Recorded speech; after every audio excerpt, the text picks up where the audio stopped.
Hi, we're Station F, we're the world's biggest startup campus. I'm Rachel, and today our video channel is featuring Traynor, co-founder of Intercom.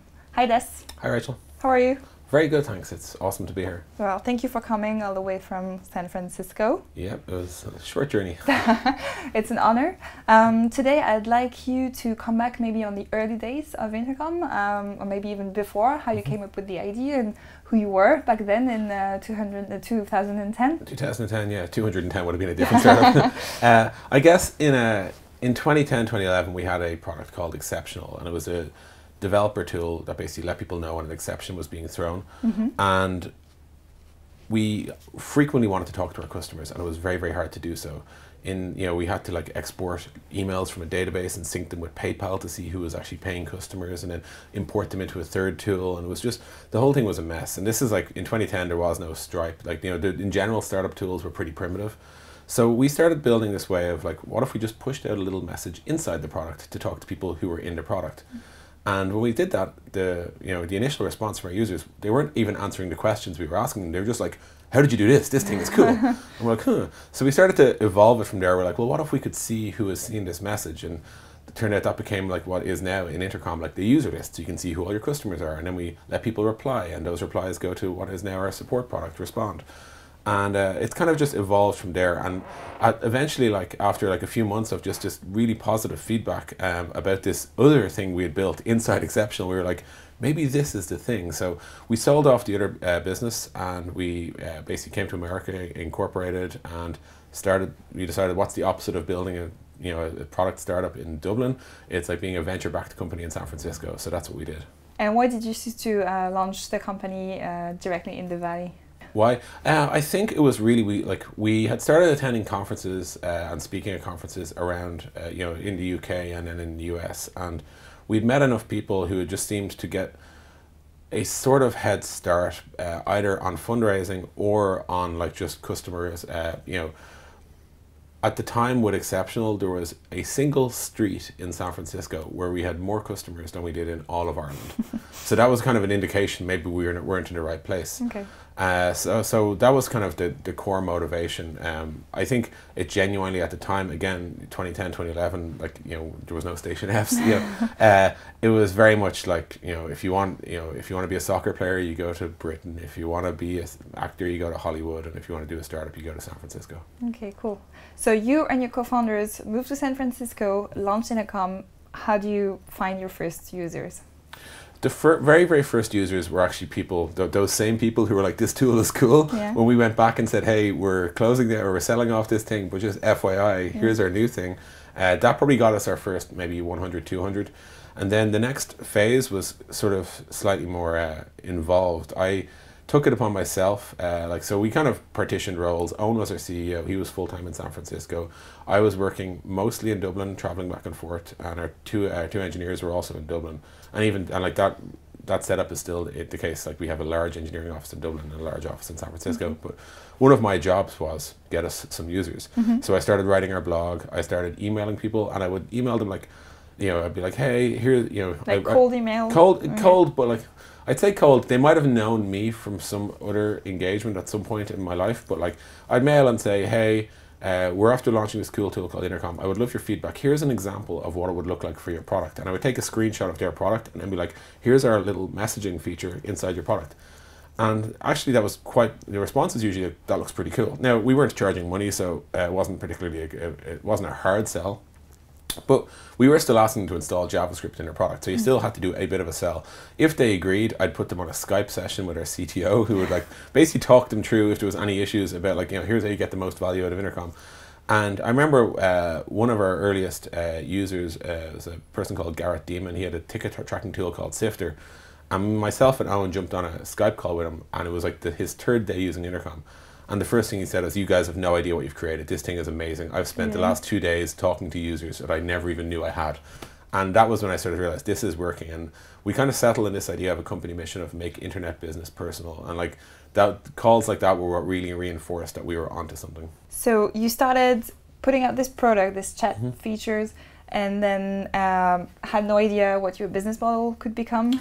I think we always knew that we were just going to charge money. Like it was never going to be a particularly clever, oh, we're actually going to like, you know, yeah, like take a percentage of your whatever. It was always going to be like, as long as we're convinced that there's like a large amount of people making a considered investment into using this product, they will pay for it. And weirdly, like, you know, if you think, you know, credit card forms are a place in a funnel where you lose users, try JavaScript installs, because like that's, you know, if you can get somebody to install JavaScript actually saying, hey, and we want $49 a month, they're like, yeah, whatever, if I got you that JavaScript, I'll get you anything. So it was, you know, straight away we were always going to follow some version of the classic software as a service type business model of like, we'll have different plans for different scales of business. Yeah. So I guess that between 2011 and today, there has been a great change in the startup ecosystem, in the SaaS ecosystem especially, greater competition because, and that's pretty good news, startups have greater access to technology, hosting fees have decreased, etc. So how do you see those changes? How do you remain competitive? And how would you advise young startups that want to launch in the SaaS industry and to launch in general to fight this competition and to you know, like, remain? Sure. I think so. There's a few questions there. I think like for us, one, you know, it is true that the barriers to entry, like when you take tools like Stripe or indeed like Intercom as well, like, you can basically assemble a toolkit of for startups very, very quickly. And then you have this new movement of what we're calling like functionality as a service. So if you take, say, Algolia as an example, right, you don't have to build your own search tool. You can just use them as search. And similarly, you don't have to build your own customer messaging thing. You can use Intercom, and like, so you can very, like, the pieces of Lego are getting very big. You can very quickly plug together something that looks like a startup. So then that leads you, what is your competitive differentiator? And if you, like, you know, there are loads of different ways. You can differentiate by just sheer product quality, which is just basically means your pitch there is, we have the best designers and engineers and the best thinking about this space out there. You can differentiate by brand. You can say, we, more than anyone else, are going to be the dominant player when people think of a certain job. So as an example, if I say, who sends newsletters, you say MailChimp. Exactly, right? And like that's like what brand dominance is, right? Who syncs files? You say Dropbox. It's like, you know, so you can create that one-to-one mapping between problem and like sort of company solution. And that's a hard thing to do, a hard thing to displace, right? And like as a result, people don't necessarily talk about going after, like, you know, it'd be a very ambitious startup today to say we're going to go after Dropbox, right? Because it's just, well, you have to unearth all of that legacy, all of that sort of brand heritage that just says syncing files is a Dropbox thing. Or a box thing in the enterprise. And so that's another way you can differentiate. But I think like you know, and there are numerous of ways. You can have a really unique route to market. You could sign a lot of specific you know, partnerships with you know, great companies who will distribute your product for you. You can look at patents if you wanted to go that route. I wouldn't advise it. But I think because it's, I think for a start, I don't think it works. Like, I think people will just break your patent and they'll deal with it later. You know, if somebody basically gets ahead of you, you can try and sue them, but like it's rare that these things ever play out. Also, getting patents is a very hard thing to do in the first place, and I think, you know, it's not a strong enough way to differentiate.